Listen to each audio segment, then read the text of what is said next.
Hi friends, welcome back to Sri's life. இன்றைக்கி என்ன இந்த ஒரு அழகில் இருக்கேன் அப்படின்னு பார்த்தீங்கன்னா, அந்த மாதிரி ஒரு வேலை செய்ய போகிறோம். பிகாஸ் என்னோட பீரோ கிளாத்ஸ் எல்லாமே டீக்ளட்டரும் ஆர்கனைஸும் சேர்ந்து பண்ண போகிறேன். ஸோ இந்த வீடியோ கண்டிப்பாக உங்களுக்கு ஹெல்ப்ஃபுல்லாக இருக்கும். ஐ ஹோப் எம்எஸ்ஜி சிஸ்டர், சத்தியமாக உங்கள் பேர் தெரில. இந்த கமெண்ட் செக்ஷனில் எனக்கு ரிப்ளை பண்ணுறதுல உங்கள் பேர் சொல்லுங்கள். என்கிட்ட இப்போதைக்கு இங்கே சாரீ கிடையாது, பட் என்னோடது நிறைய நாள் பண்ணணும்னு நினச்சிட்ருக்கேன். அதையும் நான் எடுத்து சேர்த்து பண்ண போகிறேன். உங்களுக்கு இந்த வீடியோ ஹெல்ப்ஃபுல்லாக இருக்கும்னு நான் நம்புகிறேன், பட் அது ஹெல்ப்ஃபுல்லாக இருக்கான்னு தெரியல. I hope so. அண்ட் வாங்க டக்குன்னு வீடியோக்குள்ளே போகலாம். நான் பார்த்துட்டிங்க அப்படின்னா ஃபஸ்ட்டு பாய் போட்டுருவேன். அப்போ தான் கொஞ்சம் ஃப்ளெக்சிபிளாக கொஞ்சம் நல்லா விலாசமாக வந்து வேலை செய்ய முடியும். அதனால் ஆஸ் யூஷுவல் கச்சன்னு இருக்கேன் என் பீரோ. நானே காட்டுறேன் பாருங்கள். இதுதான் பிஃபோர். எவ்வளோ குப்பை மாதிரி வச்சுருக்கேன்னு சொல்லிட்டு. ஏன்னா ஒரு 3-4 மாதம் இருக்கும்னு நினைக்கிறேன், எனக்கே தெரியல. நான் வந்து டீக்ளட்டரும் பண்ணுறேன்னு நினச்சி தான் ஓப்பன் பண்ணேன். பட் ஃபர்தராக நான் வந்துட்டு வீடியோ எடுக்கும் போது தெரிஞ்சிடுச்சு, இதில் நான் டீக்ளட்டர் பண்ண போகிறதில்ல. நான் எது வந்து ஜாஸ்தி யூஸ் பண்ணுறேன்னு எனக்கு நல்லா தெரிய வந்துச்சு இதில், அவ்வளோதான். ஏன்னா ஃபஸ்ட்டு இதை விட ஜாஸ்தியாக வந்து நான் டீக்ளட்டர் பண்ணி வீட்டிலேருந்து ரிமூவ் பண்ணிட்டேன். இப்போ பார்த்திங்கன்னா குப்பை மாதிரி இருக்குது. ஆக்சுவலாக என்னோடய ஏடிஎம் கார்டு கூட தொலைஞ்சிருச்சுன்னு நினச்சேன். பார்த்தா அந்த குப்பைக்குள்ளே கிடக்கு. அந்த மாதிரி தான் இருக்குது. நிலம் அவ்வளோ மோசமாயிடுச்சு. இவ்வளோ துணி இருக்குது. இது எல்லாம் யூஸ் பண்ணுவேனான்னு கேட்டிங்க அப்படின்னா ஒரு கேள்விக்குறி தான். அந்த மாதிரி தான் இருக்குது. இப்போ நீங்கள் கையில் பார்க்குற இந்த செட்டு ஃபுல்லாகவே எனக்கு எப்படி சொல்கிறது, குவாலிட்டியாக இருக்குது துணி. திருப்பி நான் வந்து இப்படி வந்து பியோர் காட்டன் கிடைக்குமா, இல்லைனா அவ்வளோ வந்து நம்ம அஃபோர்ட் பண்ணணுமே அப்படிங்கிறக்காகவே எடுத்து வச்சுருக்கேன். பட் ஏன் யூஸ் பண்ண மாட்டேங்கிறேன்னு தெரியல. பிகாஸ் நான் இந்த நைட் வியர்லேயே சுற்றுறேங்க. அது ஏனே தெரிய மாட்டேங்குது. அந்த ஒரு கம்ஃபர்ட் ஜோனை விட்டு என்னால் வெளியே வரவே முடிய மாட்டேங்குது. நீங்களும் என்ன மாதிரி ஃபீல் பண்ணியிருக்கீங்களான்னு சொல்லுங்கள். அந்த night wear, nightie, t shirt, shorts இதை விட்டு நம்மளால் வரவே முடிய மாட்டேங்குது. என்ன பண்ணாலும் பீரோ ஃபுல்லாக குர்த்தி வச்சுருந்தாலும் கண் என்னமோ கை என்னமோ நைட் வியருக்கு தான் போகுது. ஏனே தெரிய மாட்டேங்குது. மேபி அவ்வளோ ஹீட்டாக இல்லை என்ன ஏதுன்னு எனக்கு தெரியல. இப்போ பார்த்தீங்கன்னா எப்படி இருக்குதுன்னு மட்டும் பாருங்கள், நீங்கள் பார்த்தாவே தெரியும்.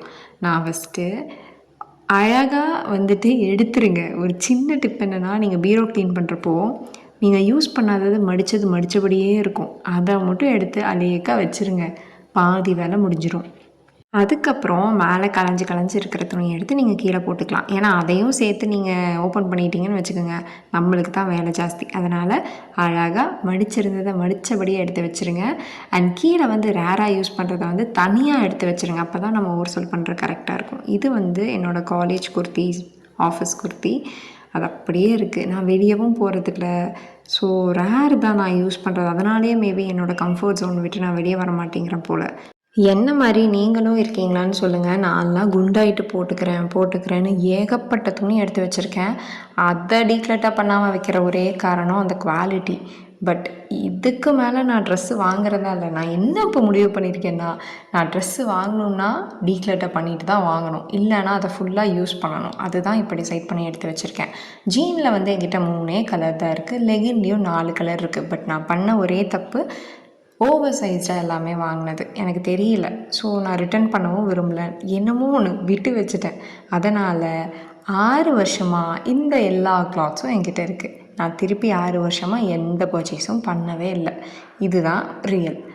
இதோ நம்ம ப்ரௌனி வந்துட்டான். தூங்கிட்டு இருந்தான் நல்லா. என்னை பார்த்துட்டு என்னடா ஏதோ உருட்டுற சவுண்டு கேட்குதுன்னு பெட்ரூம்லேருந்து இங்கே வந்து உட்காந்துக்கிட்டு இருக்கான் எனக்கு கம்பெனி கொடுக்குறக்கு.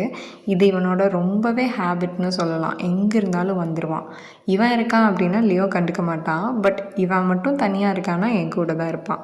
அதுக்கப்புறம் பார்த்தீங்க அப்படின்னா பெட்ஷீட்ஸ் எல்லாம் எடுத்து வைக்க ஆரம்பிச்சிட்டேன். எங்ககிட்ட இவ்வளோ தான் பெட்ஷீட்ஸ் இருக்குது. இதுக்கு மேலே நான் வாங்குகிற ஐடியாவும் இல்லை. பட் என் ஹஸ்பண்ட் வந்து புதுசு வேணும்னு சொல்லிகிட்ருக்காரு. அவருக்கு தான் செலவோ இல்லை என்னமோ ஒன்று அவரே பார்த்துக்கட்டும்னு நான் விட்டுட்டேன். இதுக்கப்புறம் பார்த்தீங்க அப்படின்னா கொஞ்சம் கொஞ்சமாக ஆர்கனைஸ் பண்ணிகிட்டே தான் வரேன். பட் நான் ஒரே தப்பு, என்னோடது எல்லாமே ஓவர் சைஸில் இருக்குது. என்னை விட பெருசாக இருக்கிறத வச்சுருக்கேன். பிகாஸ் நிறையா பேர் வந்துட்டு சப்பியாக இருக்கவங்க என்ன நினைப்பாங்க, ஏதாச்சும் அழகாக இருக்குன்னு வாங்கிடுவாங்க.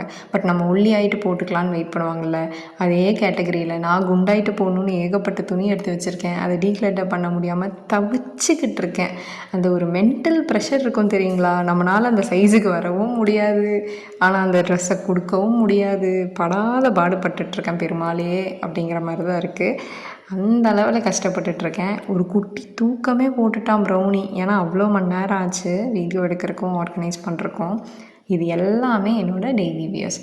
இதையும் நான் போடுறேனா அப்படின்னா டவுட்டு. ஏன்னா நீங்கள் பார்த்துருப்பீங்க நான் போடுற வீடியோலேயே மோஸ்ட்லி வந்துட்டு ஜிவாமையோட நைட் வியர்ஸ் தான் போடுறேன். எதுக்கெல்லாம் தான் இதை வச்சுருக்கேன்னு எனக்கு தெரியல. ஈவன் பார்த்தீங்கன்னா தெரியும் எவ்வளோ ஃபேடாக இருக்குதுன்னு. அப்போ எத்தனை வருஷமாக இதை நான் போட்டுட்ருப்பேன். பட் தெரியலையே, திருப்பி வாங்கணுமா இல்லை வேண்டாமா? எனக்கு இருக்கிற ஒரு டென்ஷன் டென்ஷன் அப்படி இருக்குங்க. அவ்வளோதான், ஒரு லாஸ்ட்டு செட்டு இதை அரேஞ்ச் பண்ணிட்டா வேலை முடிஞ்சிச்சு.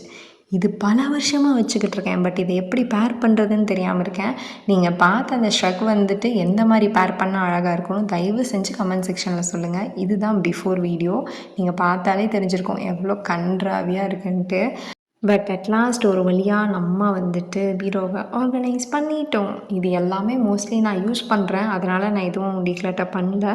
பட் நீங்கள் வந்துட்டு என்ன மாதிரி மிஸ்டேக் பண்ணாதீங்க. அந்த சைஸுக்கு வந்துட்டு போடுவோன்னு தயவு செஞ்சு வச்சுக்காதீங்க. அதுதான் நான் பண்ண ஒரே தப்பு. மறக்காமல் லைக் அண்ட் ஷேர் பண்ணிவிட்டு சப்ஸ்கிரைப் பண்ணிடுங்க. பாய்.